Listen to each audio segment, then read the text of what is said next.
This podcast is sponsored by nobody. Hey dudes, welcome to Splat from the Past, the only 80s themed horror sci-fi show where things can get totally radical. Now today, I will be welcoming the legendary guitarist Peppy Castro.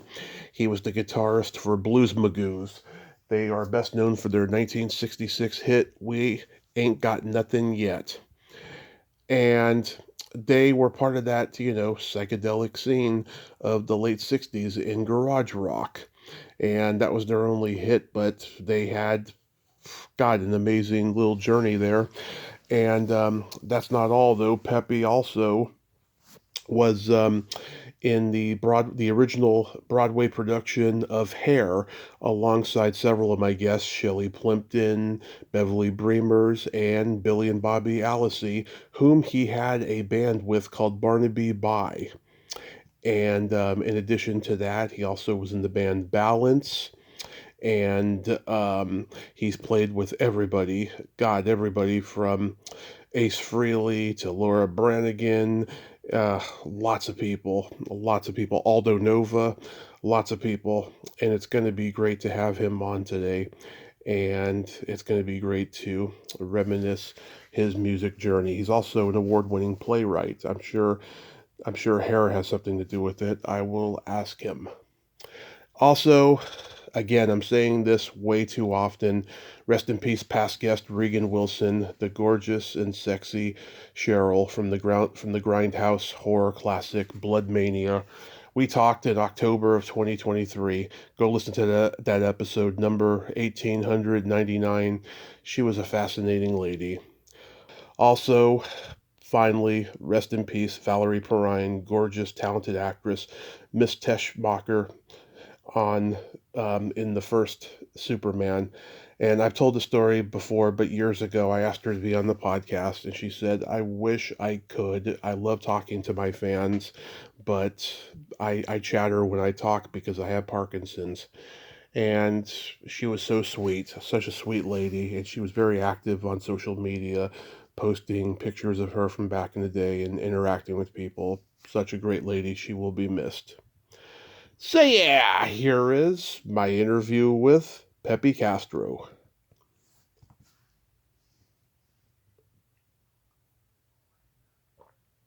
All right, we're rocking and rolling. Yes, we are, Peppy. How you doing today? I'm still here.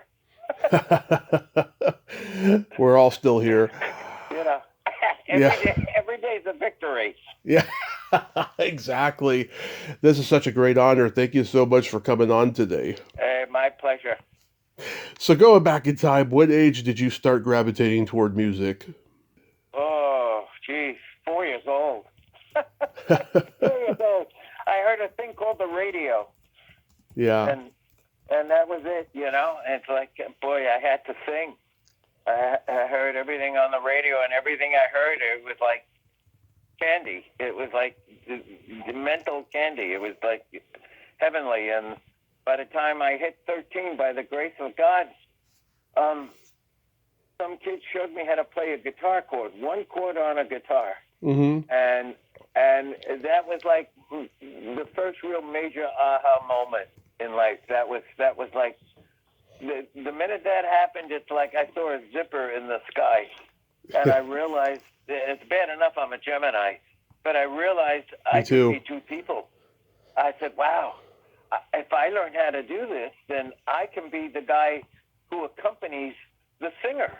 So it's like two people. So after that, nothing else mattered. Mm-hmm. And, I put myself at great risk. Stopped going to school. That was it. Begged my mother to get me a cheapo guitar and a chord book. And that was it. I was off to the races. Who was your guitar influence? My guitar influences? Yeah. I don't think there were guitar influences. There are guitar influences now, Mm-hmm. but back then, no, it was all singers, It was Mm-hmm. all, so many. I just loved music so much. I mean, you can go back to the Platters and Gene McDaniels and so many Bobby Darin. I mean, all that stuff. And then, obviously, once I started becoming aware, and the British invasion took hold, then that was a whole other thing. But you see, guitar was never to be a guitarist. Guitar was to be an accompanist. It was to feed my passion for singing and then songwriting. Mm-hmm. And I mean, obviously, there's so many great guitar players out there, and like Tommy Emmanuel. Oh my God, Mm-hmm. that guy's like unbelievable. And there's just so many people in his league. And now with all the shredding going on and all the, there's like a whole new dynamics with guitar. Right. I appreciate the excellence that they do, but really, I'm a singer-songwriter, Right. Give me the melodics. Instead of some guy speedballing, I'd rather hear somebody hit some tasty notes and some really emotional bends and melodic structure and stuff like that. So, I came up with Hendrix, Yeah. in the Village and stuff, and I used to see him as Jimmy James in the Blue Flame, Yeah. playing in the Cafe Wah, and he even came in on a Sunday afternoon and jammed with the Magoos at the Night Out Cafe on a Sunday afternoon. Wow. So this was like I was kind of like the Babies back then in a little bit of an older crowd. Right. But I was really, really fortunate, in hindsight now, because I realized I witnessed the Village going from folk to electric. Right.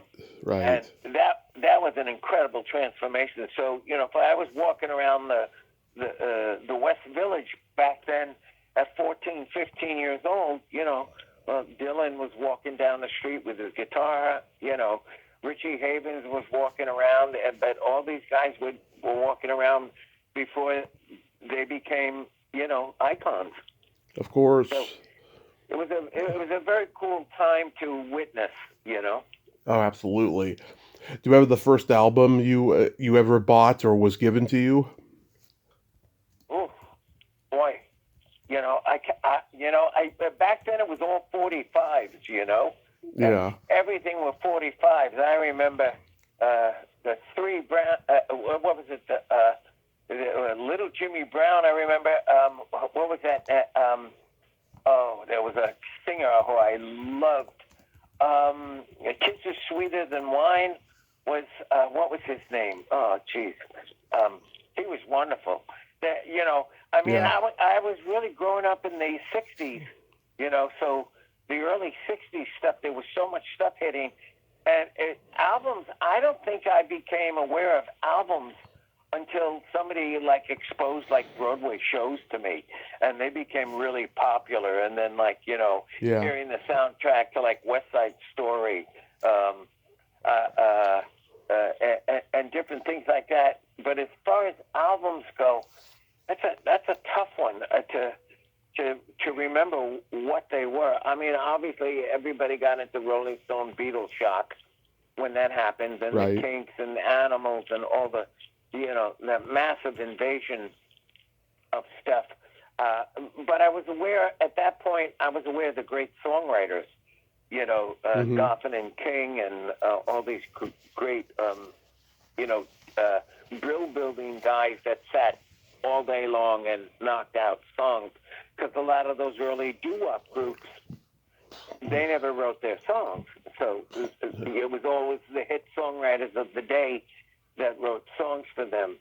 But I can't really remember what was a really first big album I got, because it was single freak. Yeah. Dion and the Belmonts. I loved Dion. Dion was a big one. Yeah. He was like the first guy to come out of the Bronx that kind of did something more than doo-wop. Mhm.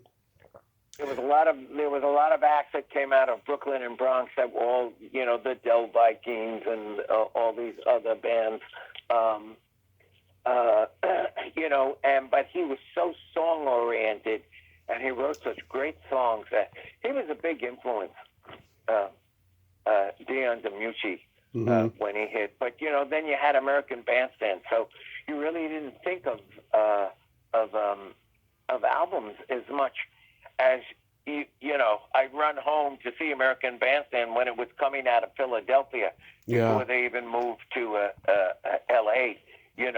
And so everybody that came up with them, Frankie Avalon, and all the female groups and stuff like that. And then really the things started to hit like in the 60s with the Supremes and things like that. But well, I had a question for you because I saw you originally started out as like some horror movie stuff. Yeah. Yep, I sure did. Yeah, and then it evolved. So, were you ever familiar, or did you ever meet John Zachary? No, Oh, are you aware of who he is? I've heard the name, but like if you tell me what he did, maybe I'd know more. Oh, he was John Zachary, his name is, and he was Zach's Shock Theater. Okay. And he came into, he was a lifelong friend to me. And he passed in his 90s.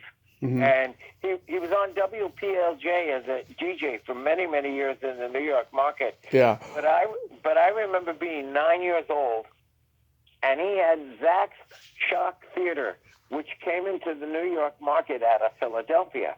Right. And he looked exactly like a ghoul. Yeah. I mean, if you said, and he talked like, "How are you, my dear?" He had this great voice, and he would show these horror films, but in the commercials, it would be him on set, and he had his wife in a coffin and all these things. And so, he'd open up a coffin and go, "How are you, my dear, today? How are you?" And he was just like, I fell in love with that guy. And every Saturday afternoon at around 2 o'clock, I would watch Zach. And then just as the Blues Magoos was breaking, he came into the New York market with a show called Disco Scene, which was a UHF TV show out of Newark, New Jersey, which came into the New York market. But of course, you had to have UHF TV to see him. And that was one of the first TV shows the Blues Magoos ever did. We gave him a 1942 World War II surplus torpedo, which we painted purple, and we called it the Blues Magoos bomb. And every time we did a show where we thought the audience sucked and we didn't go over well, like we didn't win them off, before we left the stage, we'd take the bomb and throw it out on the stage at the end of our show. And we gave that to Zach, and then he became a huge icon in the New York radio market. If you look at him, you'll love him. Oh my God, he was so influential, and he was somebody I loved forever and ever, and we stayed friends really until the years he passed and everything. I was at his 90th birthday and everything, and Disco Scene was a great show that came out of New Jersey. He did it as a ghoul, but he had all the rock acts on. Nice. I gotta go check out his stuff then. Oh yeah, you check it out, man. You'll be glued. And when I saw you were into that genre where you came from, I said, "Oh man, I got to see if you knew Zach." Yeah. And so it was Zach Shock Theater and all this stuff. Yeah, he was really great. But yeah, so we're splatting here, babe. Yeah. So, did you meet the rest of the Blues Magoos in high school or after? Well, I never went to high school, number one. Oh. I'm in the process of writing my book. I'm 6 years in on it because I'm too busy living it. But apparently, a buddy of mine who unfortunately passed away during COVID, oh my God, Merrill, I'm doing a blank here. But he's one of the writers on I Love Rock and Roll. Alan Merrill, yeah. Alan Merrill, yeah. Merrill. I'm sorry, I did a blank. Yeah, Alan Merrill. I was doing an interview with Alan on a radio one day, And he came around and he goes, "Oh, well, Peppy's the Prince of McDougal Street." And I went, "What? Mm-hmm. What are you talking about?" He goes, "Peppy, you never heard that?" I said, "What? What? I never heard that a day in my life." He goes, "Peppy, you were the Prince of McDougal Street." I said, "Get out of here." I never heard it. And it's like 45 years later, and now he's telling me that when I got off stage, the Night Out Cafe where the Love and Spoonful came out of, the Blues Magoos came out of, the Left Bank came out of, that was the big club in the 60s, you know, where you died to work up to get into the rotation to play the Night Out Cafe because it was really a stepping stone, you know, out, you know, to success and things. And Alan had told me that every time I got off stage and walked around the corner, which was on the corner of 3rd and McDougal, they'd say, "That's Peppy Magoo. He's the Prince of McDougal Street." So my book, I'm calling it The Prince of McDougal Street. Love it. What happened to me was I left home at 14 years old. Now, at 14 years old, you're really not allowed to be on the streets of New York. Yeah. So when I was 14, and I was living in a hotel in the Village with 2 of the other guys in the Magoos, and we were playing the Night Out Cafe 4 sets a night, 6 nights a week. And I'm 14 doing this. I don't know how I got away with it. But my mom had called me up one day, and she cried, and she, "Oh, my God." Yeah, I was born Emilio Castro, right? And unfortunately, my biological father died when I was 5 months old. Oh. And then I got adopted when I was 4 to my stepfather, and his name was German. His last name was Spielhelm. And so he didn't, if you look on the early Blues Magoos record, you'll see I'm listed as Emil Spielhelm, which is a real Engelbert Humperdinck, you know? Yeah. And so I went from Emilio Castro to, at 4 years old, then they dropped the Emilio because my stepfather was German, and Emil was, Emil, E-M-I-L, was more European. So from 4 years old, I grew up as Emil Spielhelm. Then when I started acting, because I don't know if you know this or not, but I had a starring role in the original Broadway production of Hair on Broadway. Oh, yes, I know that. I've talked to 4 people who were in that play. Oh, yeah. We're called Tribe. And so many people did that show, and there were so many road shows.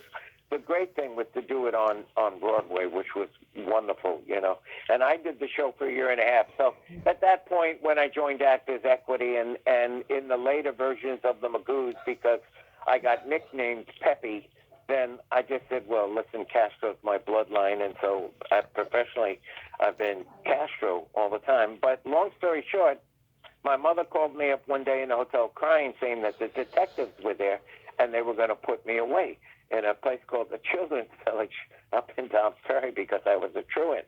Literally one night on stage, I saw the detectives walk in. There were 2 big guys in suits the day my mother had called me, and I went, "Oh, shit, they're detectives."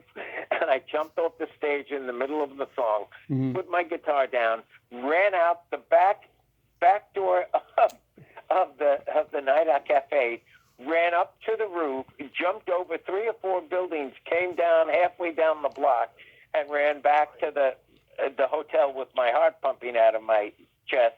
Long story short, a truant officer nailed me like a few months later, and he was like, "Listen, I'd like to help you, but you can't. But you got to do something, or they're going to put you away." And the short form is that guy asked me if my mother would co-sign me so that I could legally be signed out of the school. The problem was you had to be 16 years old. So when he said, I told him my mother would do it, I thought. So he said, "Great, when are you going to be 16? I said, "I'm going to be 15 in 2 months." Yeah. The guy's face dropped. And God bless this man. He took me back up to Dewey Clinton High School in the Bronx, where I was supposed to be going to school, and he forged my birth certificate. So that I legally got signed out of the New York City school system 2 months before my 15th birthday. And that was, you know, that guy definitely saved saved me big time, you know. Yeah. So that's how that went. And yes, I met Ronnie and Ralph from the Magoos, Ralph Skeller and Ronnie Gilbert, who passed away recently. Ronnie was the bass player. Ralph was the voice of We Ain't Got Nothing Yet back then. I was like the support vocal on that. And I met them at an Italian feast, and I saw them playing, and I approached them, and they said, well, we're looking for a rhythm guitar player, and we started getting together. We were known as the Trench Coats. Right. And then we morphed into being the Magoos, you know.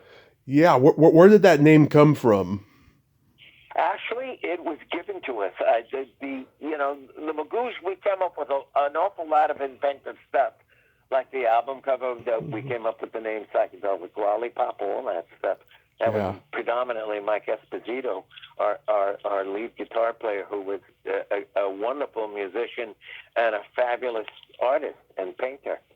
And we got tapped by two independent producers back then who wanted to independently produce us, and they ran us across, I think, a bunch of people at Columbia Records before we even signed to Mercury. And if I'm not mistaken, I believe the name came out of a boardroom thing because they thought we were just comical, you know. Yeah. They thought we were like the Bugs, you know.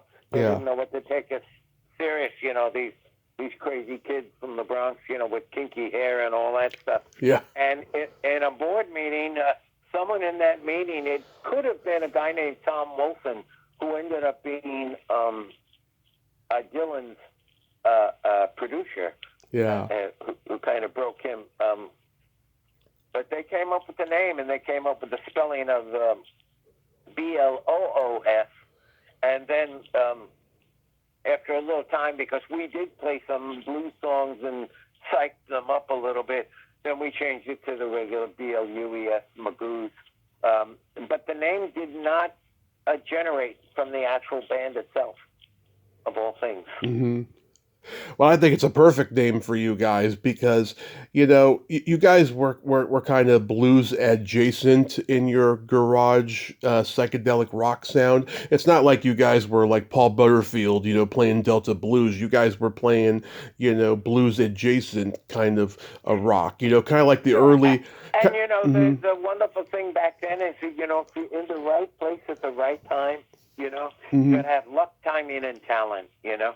If you're in the right place at the right time, you know, we were learning on the audience's time, but we were definitely evolving. I was totally evolving as a songwriter, you know, with the Magoos and things like that. And, you know, we kind of didn't take ourselves too serious, you know. Yeah. We were really having a ball, you know. We were walking into radio stations with, you know, a bowling shoe on one foot and a cowboy boot on the other. And, you know, I remember I used to spray half my head silver and the other half gold. I mean, we were, you know, we were really a statement of the time. And then there's the nice part of looking back on certain acts and you see the actual influence, you know, like the Ramones. The Ramones came up with Johnny Ramone and Joey Ramone and Dee Dee Ramone and all that kind of stuff. Yeah. They lifted that from the Blues because we were Peppy Magoo, Ronnie Magoo, Ralph Magoo. Yeah. Because we were like the generation just before them, you know. Right. And so you guys are playing the kind of folk club scene of Greenwich Village, and you saw the Lovin' Spoonful in the left bank. Did you guys see the Mamas and the Papas? Oddly enough, before the Mamas and Papas even existed, Cass, Mama Cass, was a hostess and at the Night Out Cafe before they even got together. So crazy people came out of that club that went on to being, you know, Peter Tork was running around. Yeah. Shelley Plimpton was a hostess there before she joined the cast of Hair and became, Love Shelley. You know, yeah. You know, so a lot of people came out, but we were signed to Mercury, so it wasn't uncommon for us to do lots of gigs with the Mamas and the Papas and Spanky and our gang and other acts that were signed to Mercury, you know. Hmm. But yeah, we were all around at the inception of all that stuff happening, you know. Yeah. Did you guys see The Vagrants? Oh my God. You know, it's so funny because I'm now dear friends with Larry Weinstein, Leslie's brother, who was the bass player in the Vagrants. Right. And you know, we knew each other back then, and we knew each other. Oh yeah, see, because Magoos, we were Manhattan, we Hmm. were the Village, you know, but Carmine and all the Vanilla Fudge and the Illusion and the Vagrants and all those Long Island acts were out there, and the Magoos was really more like a Manhattan contingency. But yeah, we always went out there and we did shows with those guys and stuff like that. And so now, all these years later, through a mutual friend, Larry West Weinstein and I are dear friends now. Yeah.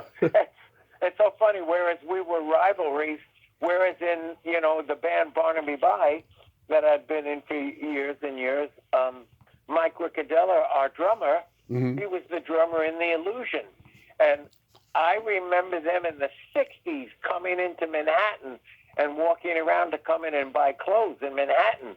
And so I knew who they were, way before a lot of people did. But, that was the fun thing of being in the first wave. Yeah, we followed the Lovin' Spoonful into the Night Owl. Nice.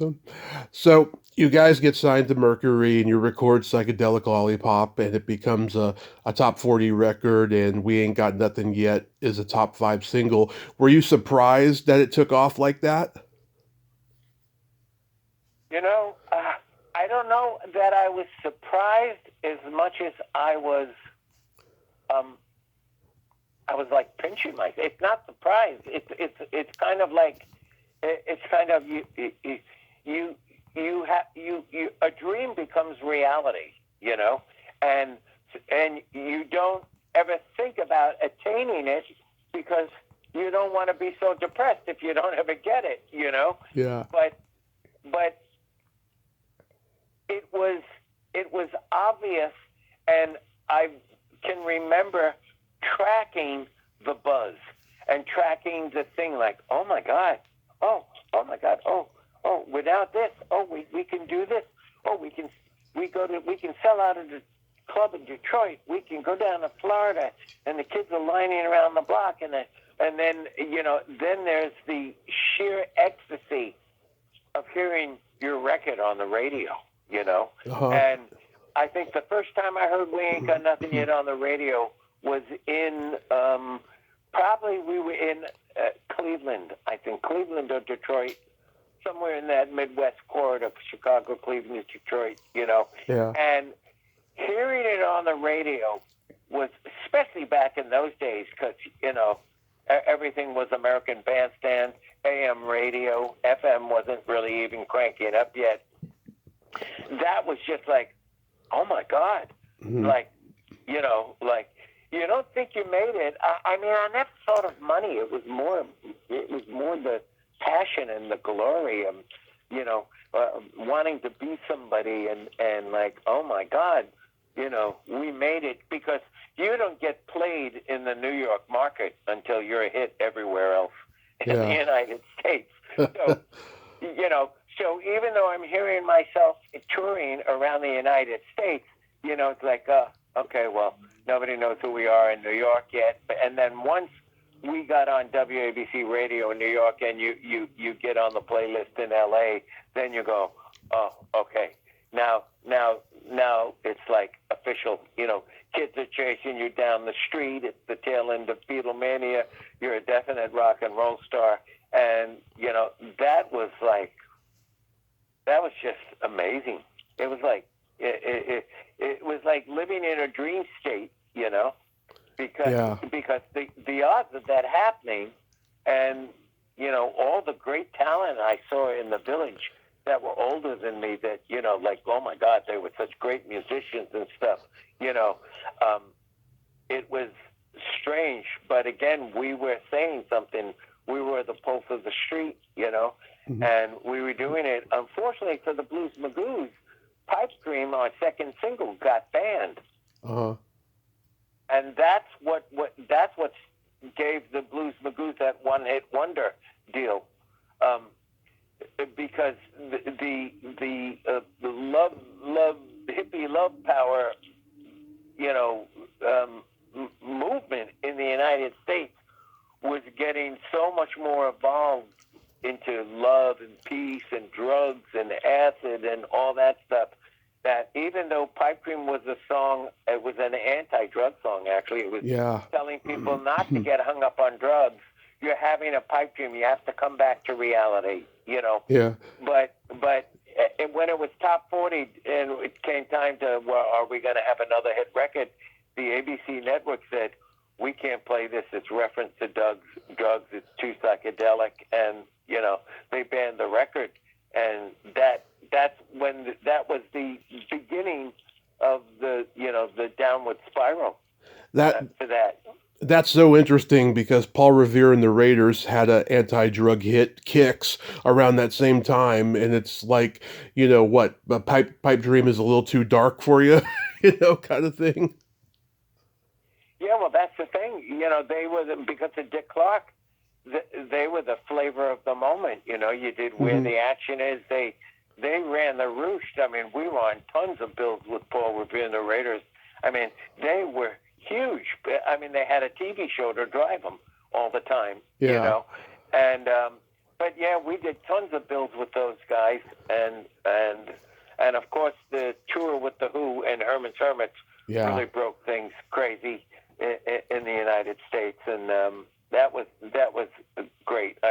You know, there'll be multiple Keith Moon stories in my book. Oh, God. Okay. So that version that you guys did of Tobacco Road is my favorite. So many people have done that song, right? But you guys, I think, did it the best. It reminds me of like the psychedelic organ jamming that like Steppenwolf would later do on Magic Carpet Ride. I think they stole from you guys, quite frankly. It's great. Do you like it? You know, in hindsight.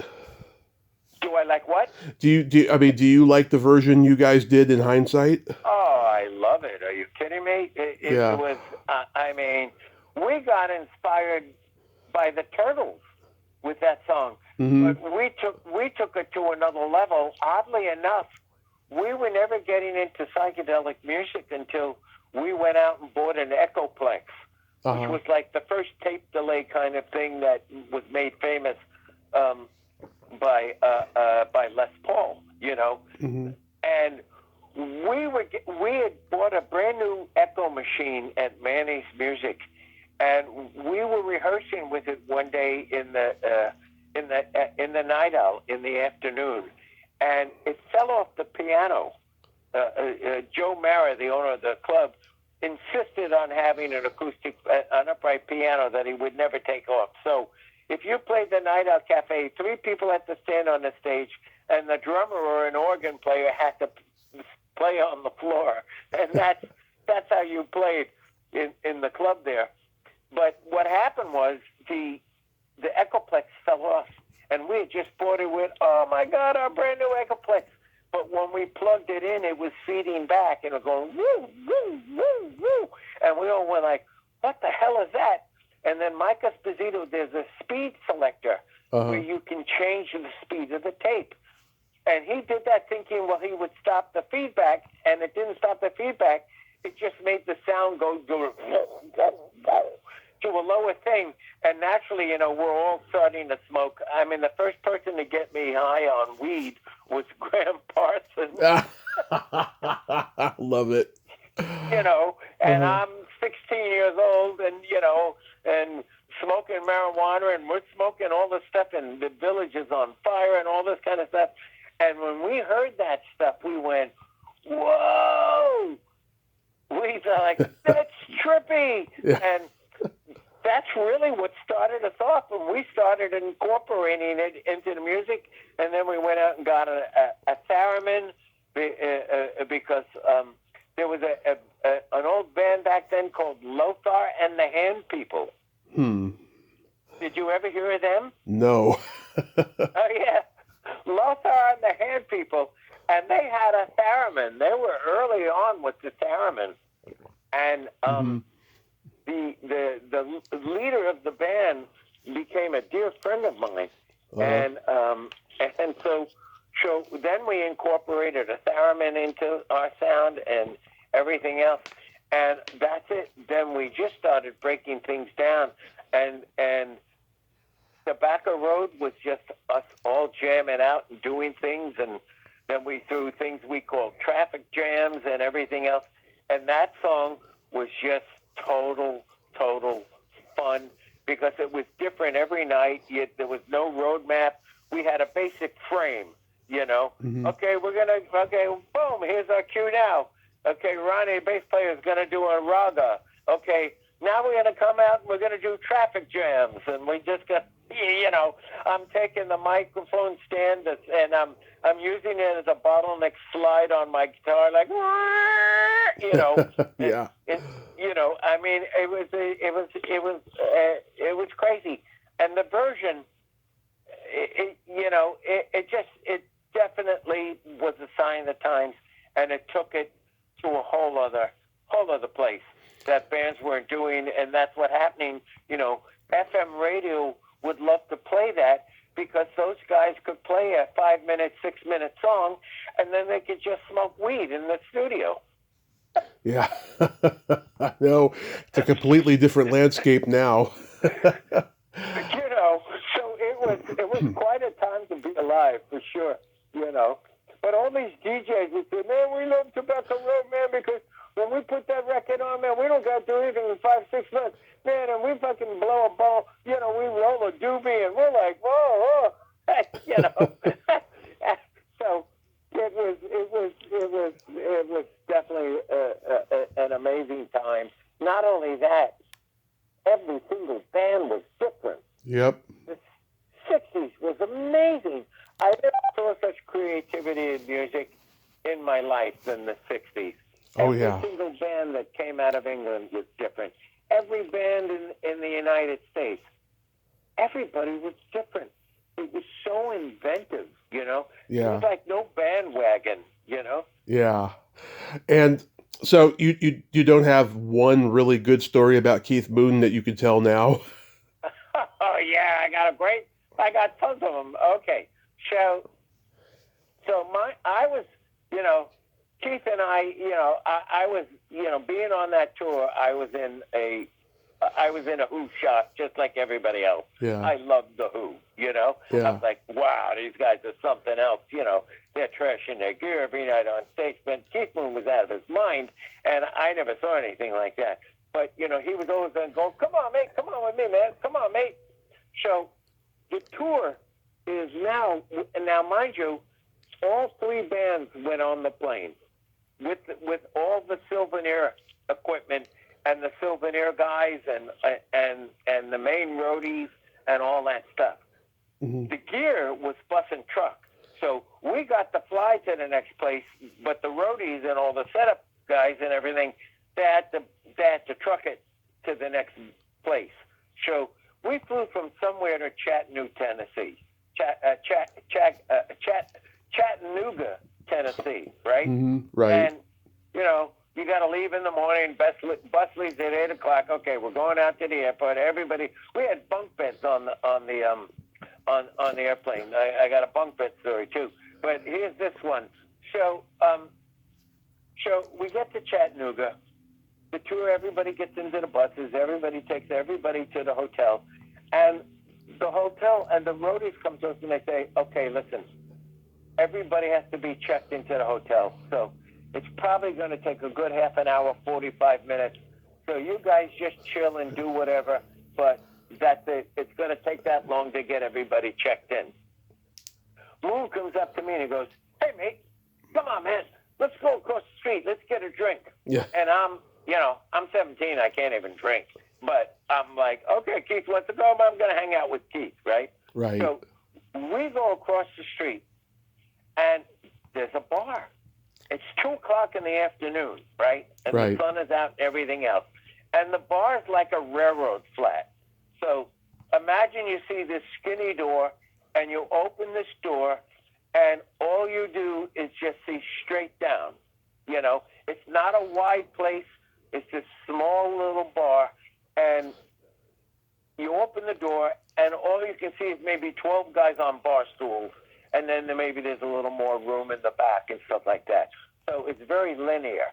And so, but it's also 2 o'clock in the afternoon. So we go over there, we open the door, and all of a sudden I see all these guys on the bar. It's as if somebody opened a light on Dracula, right? Yeah. Because it's dark in there, and they're all sitting sideways to us. If you look straight down, the guys are seeing sideways, and they're facing the bar. And the light goes in, and you see all these guys like they're covering their eyes a little bit because they're drinking at 2 o'clock in the afternoon, and they like that the lights were low in there, and all of a sudden the bright shocks them. All of a sudden, one guy breaks ranks in the stools and leans his head out, and he goes, "Hey, y'all, get a load of these 2 fairies," right? Yeah. And without batting an eye, Keith Moon takes a bar stool and cracks it over the guy's back. Okay? Oh, yeah. So within 15 seconds, we have 12 guys on us, and excuse my French, they're beating the shit out of us, and we're on the floor of the fucking bar. And these guys are pounding us. And, arms are blocked, and they're kicking us, and they're hitting us and everything. And I got this fake sealskin coat on me that looks like a black woman's fur coat, Yeah. right? That I bought in Detroit in a woman's store in Detroit. Yeah. and I get up, and my shirt's ripped, my chest is bleeding. I run across the street.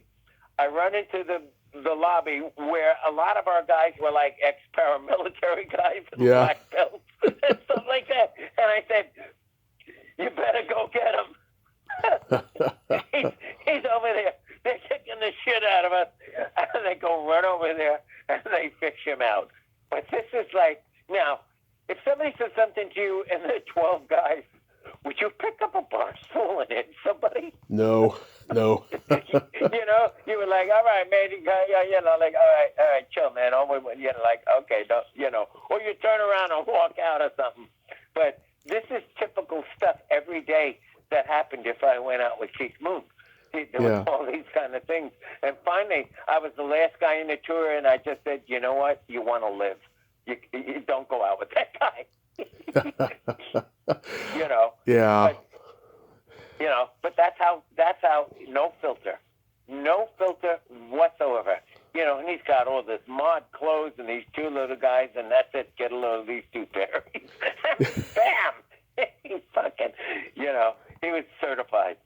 Yeah, he's one of those guys, when you look back, he died at the right time, because if he had lived, he would have been in so many legal battles. Oh man, listen, he even beat killing his chauffeur. Oh my God. Yeah, he drove over him. He backed out over him with his Rover. Oh my Killed the God. guy, and he beat it. God, that's awful. Yeah. So there was multiple stories there, and he was a wild man. But I loved it. The tour photographer was a guy named Tom Wright, and he was our tour manager. And Tom had gone to school in England with Pete Townsend before the Who ever started, and they went to a school where they would destroy things and film it as modern art. Wow. And they both got busted for cocaine. And I remember him telling me, "Oh yeah, man, Pete and I, we were in jail in London. We got busted for coke and stuff like that." And so because of Tom, we became really close, with Pete and stuff like that. So I'd be up 3 o'clock in the morning. After the gig, we'd be smoking weed till 3:00 in the morning, and then and Right. then you'd go to bed, and you tried to get a bunk bed to the next place, and things like that. But you see, the Magoos, because we were a psychedelic rock and roll band, Mm-hmm. everywhere we went, the kids, people, fans, all they wanted to do was to get us high, because that was like a badge of courage. Like, hey man, we turned the Magoos on. You know what I mean? That was like, because we were psychedelic rock and roll band. Of course, we got strip search in every airport. All our gear, we'd get impounded. They'd always be, And I remember telling them, like, man, don't you know the guys who were smuggling the shit are the guys with the crew cuts? It ain't those big hairy guys, Yeah. It's like, but that was it. We were a mark, because there were people that were afraid of that movement, and the drugs and all the stuff, and rightfully so. I mean, acid was going around, and Timothy Leary and all that stuff, And I came up with all that stuff in the village. I actually, I remember being in apartments with Timothy Leary and everybody dropping acid. I wasn't. I was too young, but I was like the baby of the scene there, Yeah. And but it was, it's definitely coffee table, toilet bowl worthy book status. And when you guys were on the road with the Who, is that when you guys first encountered the Pleasure Seekers?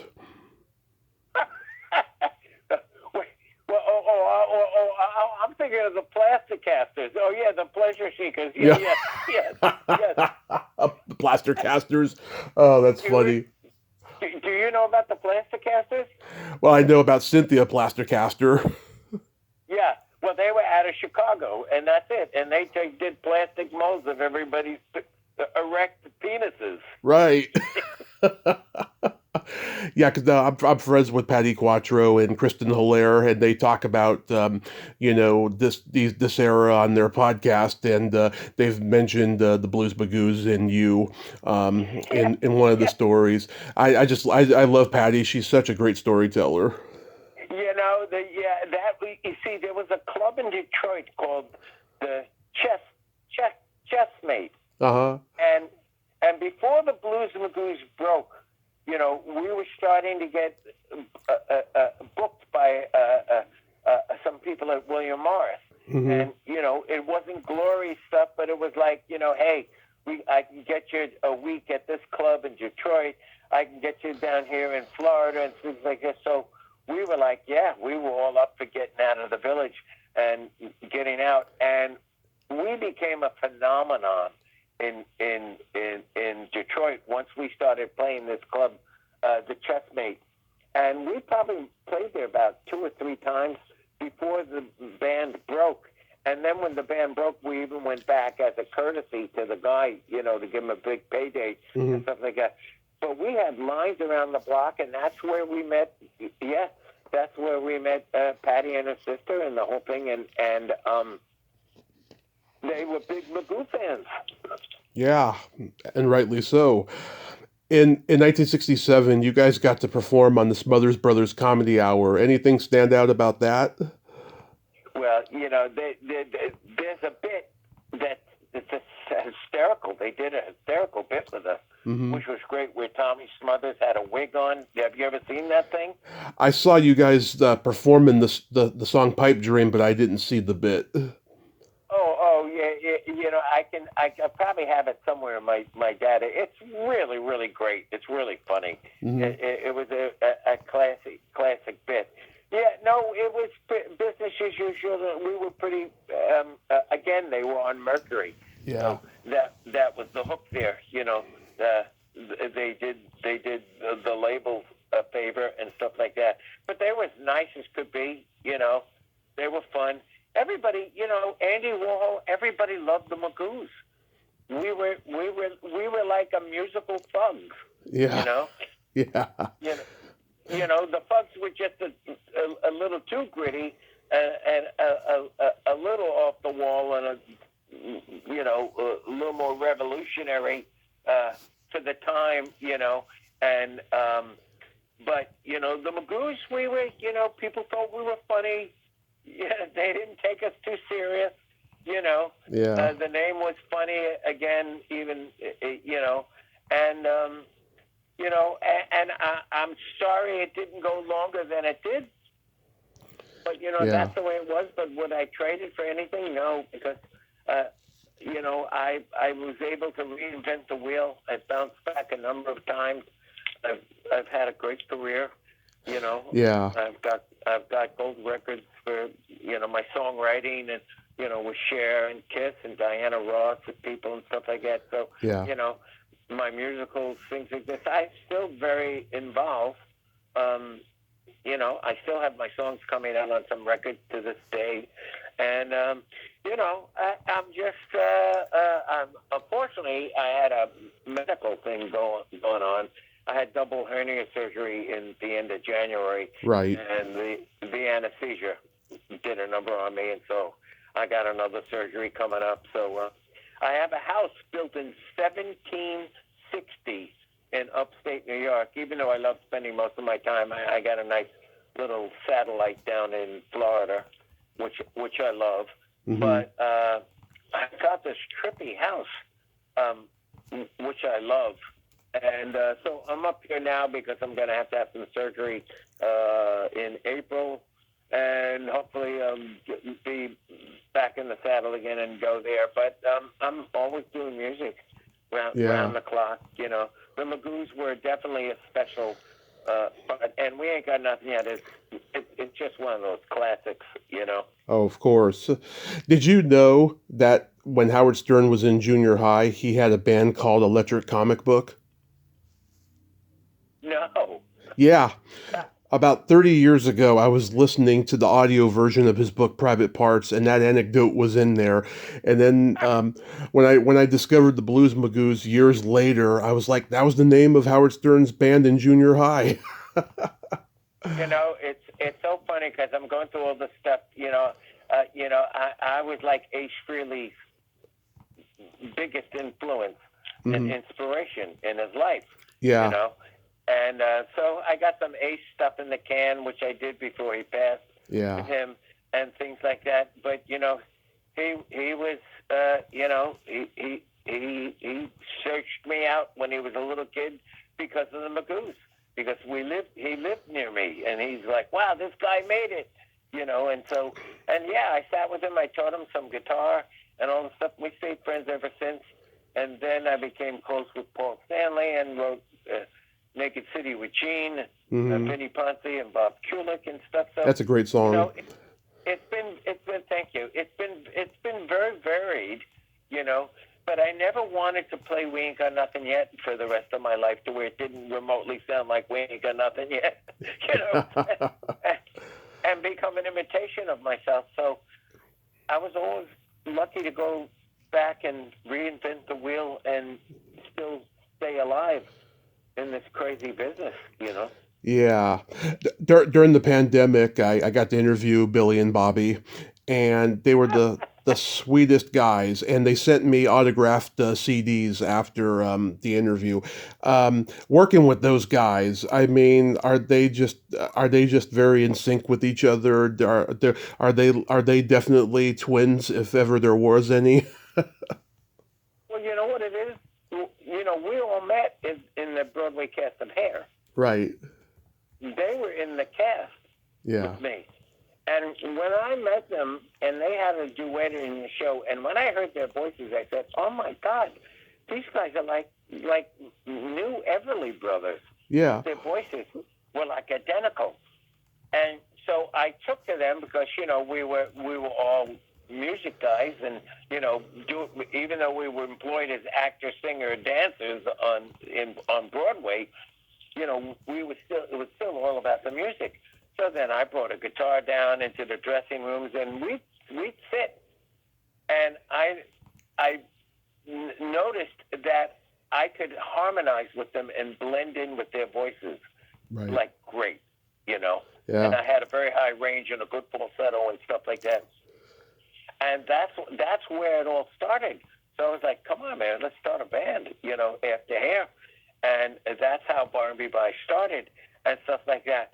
But the amount of talent that was in Barnaby By was extraordinary because we were three lead singers, three songwriters.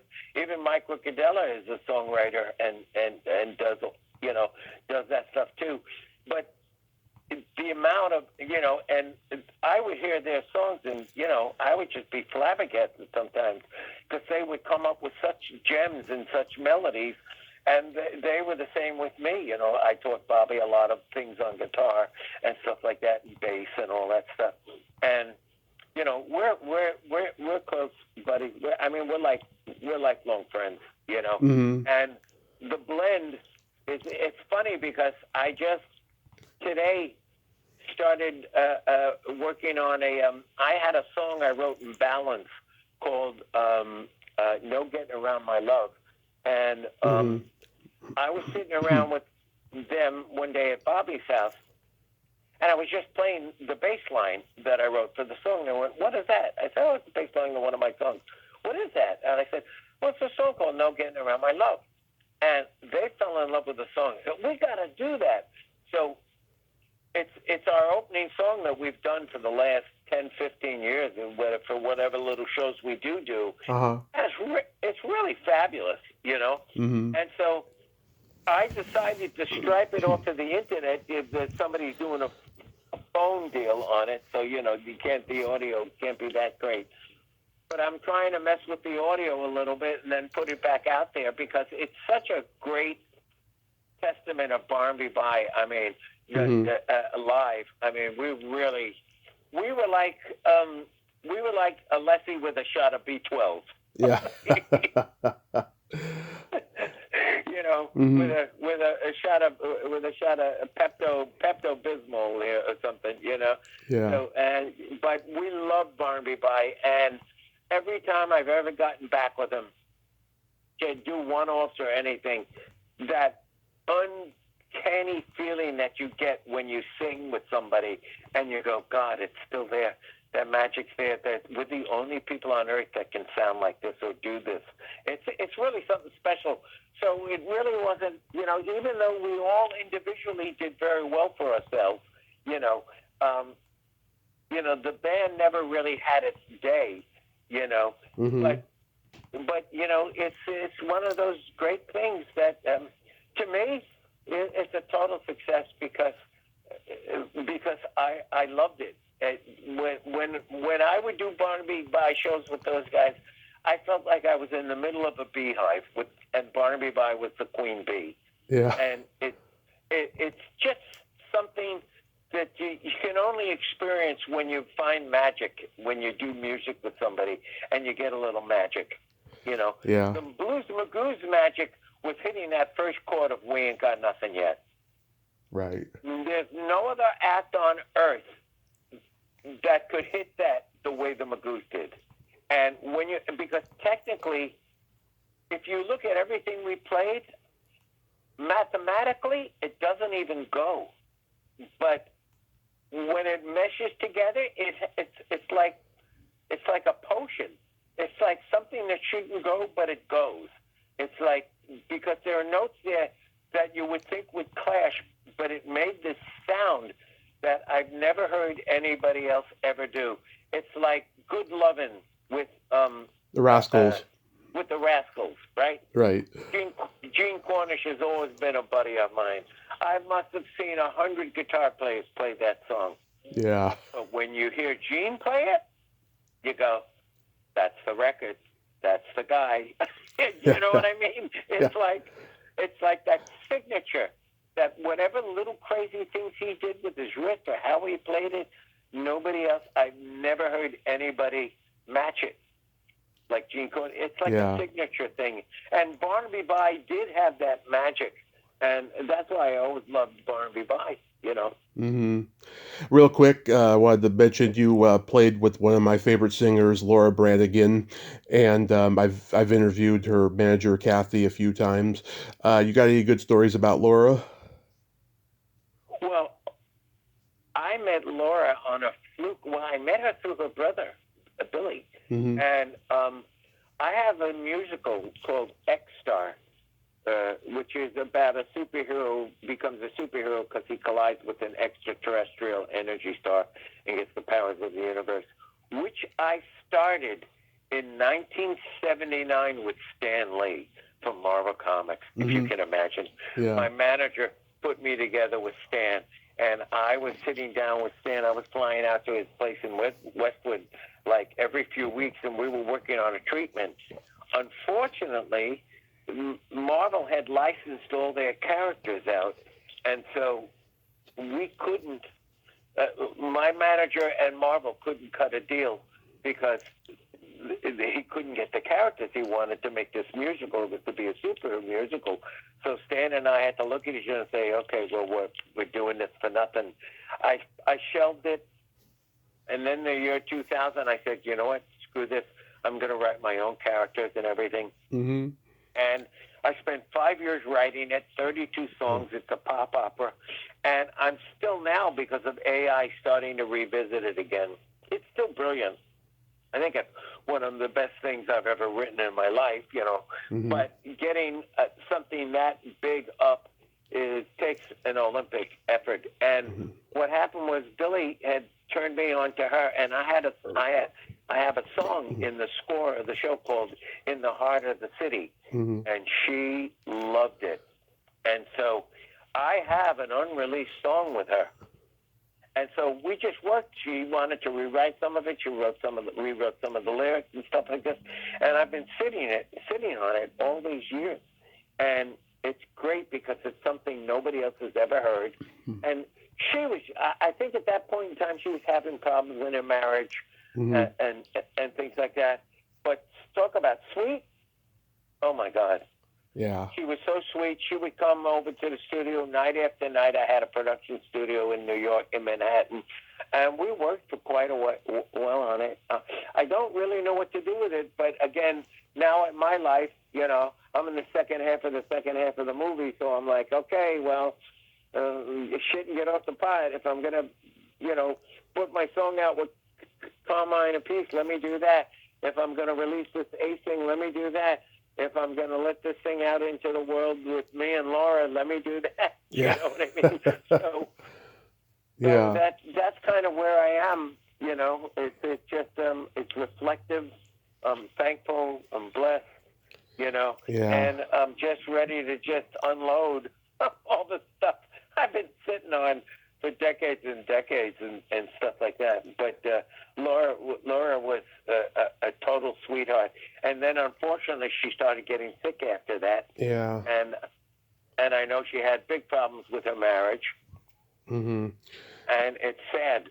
I'm not sure. Do you know who runs her estate now? Would it be her brother or? No, that would be her manager, Kathy. She runs the whole gamut. Her name's Kathy Golick. She's on Instagram and all the socials. You know, if you want to contact her. Oh, I would love if maybe you could email me a contact thing with her, because I would sure. love for her fans to be able to see that, you know, and hear it and stuff like that. That would would be great. And I'll try and send you a link on. Well, I got all sorts of stuff, but I'll send you the link on the Barnaby Bye tune, which I'm going to post it on YouTube. Perfect. And anything else you need. Did you ever hear Basic Blues Magoos? I think I have. I can't remember, but I've definitely heard the first two. Oh yeah, Basic Blues Magoos is great. There's some great stuff. We recorded that. We were early on. We recorded that. This is when we started to split off from the managers and take things into our own hands and stuff like that. And we recorded that in our house, and with a remote truck sitting down. And this must be, I guess, 1968, which was rather advanced to do a remote recording, you know, with tie lines going up into the house. Yeah. There's some great stuff on that. I'll definitely check it out. Yeah. I wanted to ask, though, how far along are you with the memoir? Well, you know, every time something new happens, I go, oh God, okay. I mean, I'm in there. There's just so much stuff. it like overwhelms, you know. I mean, Yeah. I got Jack Benny stories, Henny Youngman stories, Yeah. Corey Amsterdam stories. You know what I mean? I mean, all this crazy stuff. You know, all the drugs passing on with all the bands on the road, and that just crazy amount of stuff. I'm a good chunk into it, and I've audioed it simultaneously, and it was a Swedish journalist who talked me into it, and he flies here, and I put him up and things like this, and we've made videos of like where I grew up, the Night Out Cafe, where I went to church, the Albert Hotel. We've documented so much stuff. We have so much great, you know, I don't know. It's hard to finish. I'm still living it, you know. Right. But there's more than enough material there, that's for sure. So as far as how long I'm along, you know, I got Paul Stanley shooting dish liquid in my mouth and bubbles coming out of my nose. I mean, you know. Yeah. I mean, there's some really funny stuff in there, if I do say so myself. Well, know? But you know, I'm along. It just takes me a long time to do it. COVID shut me down. Everybody was dying, and I couldn't write during COVID. So, but you know, it's things I got to get back to. So. Well, I look forward to reading the book when it does come out, and I thank you so much for coming on today, Peppy. This has been a major honor, and I hope your hernia surgery goes well, and that, you know, you can just keep on rocking. Thank you so much. And you know what? You know, I hope I'm more of a. I hope I'm a big blob of the past more than a splat. You know. Yeah. But I enjoyed it. Good luck with everything you do, Tom. And you know, feel free to call on me. You know, you have my email, right? Don't you? I've got your email, absolutely, and we're Facebook friends. So good, yeah. If you want to follow up on anything, let me know. My blessings to your audience, you know. Thanks for keeping all these old fun things alive. It's great for people to discover sometimes. It's a great form of entertainment for sure. So, my pleasure. Yes, my pleasure as well. Have a great day, sir. You too, brother. Okay, bye-bye. Bye-bye. Well, there you have it. Peppy Castro, ain't he a cool dude? Oh my God, I love that conversation. I could listen to that guy all day, and I can't wait until his memoir comes out. That's going to be a good one. I mean, that Keith Moon story was the sampler for sure. I mean, oh my God, he's probably got stories there just as good as Patty Quattro stories. You know, I mean, wow, he's a good storyteller. I enjoyed that so much. Well, until next time, this is Tommy Throwback Kovac saying there's no shame in living in the past because the present sucks. Later, dudes!